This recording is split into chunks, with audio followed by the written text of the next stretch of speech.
नमस्कार, आप देख रहे हैं मन्नत समाचार। आइए आपको दिखाते हैं आज की बड़ी खबर। उनको सब लोगों ने बधाई दी है, मैं भी उनको मुबारकबाद देता हूँ। लेकिन अभी तक हमने ताज्जुब ये है कि मोहन भागवत जी ने उनको शायद जन्मदिन की मुबारकबाद नहीं दी। ये चीज़ क्या मतलब है इस चीज़ का? जबकि माननीय प्रधानमंत्री जी ने तो बधाई दी थी उनको, तो कुछ गड़बड़ है। क्या मामला है जो बधाई नहीं पहुंच पाई वहां तक, क्यों नहीं दी गई? खैर, इस चीज़ पे आप लोगों की तरफ से अब देखते हैं वहाँ से क्या प्रतिक्रिया हम लोगों को सबको देखने को मिलती है। 75 वर्ष के पूरे हो चुके हैं। अब आगे देखते हैं कि जो पॉलिसी है भाजपा की, उसमें आगे को क्या तरमीम होता है, क्या बदलाव होता है। पॉलिसी से मतलब क्या समझाना चाहते हैं?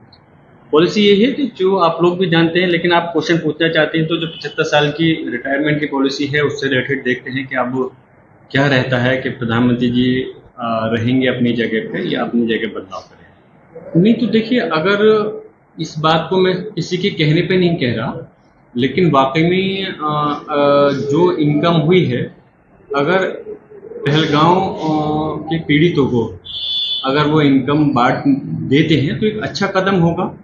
और मैं समझता हूँ कि वो इनकम छोटी मोटी नहीं होती। ये आप और हम और इस देश के 140 करोड़ देशवासी जानते हैं कि जो क्रिकेट की मैच की खेलने की जो इनकम है, लाखों नहीं करोड़ों में होती है।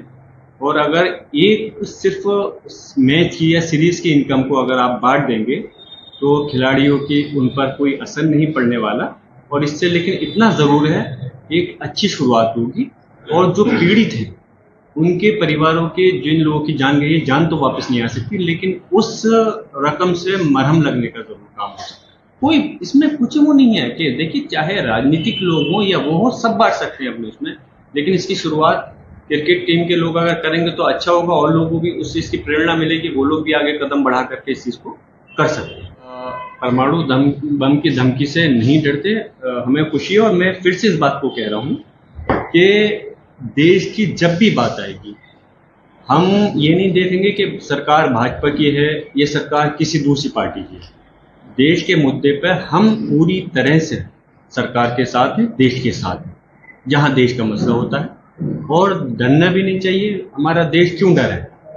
हमारे साथ अगर कोई कहीं ऐसा मसला आता है तो हमारे जाबाज इस हिंदुस्तान की जो सेना है, थल सेना, वायु सेना और जल सेना, वो सक्षम है किसी भी मुल्क को किसी भी मामले के अंदर जवाब देने के लिए।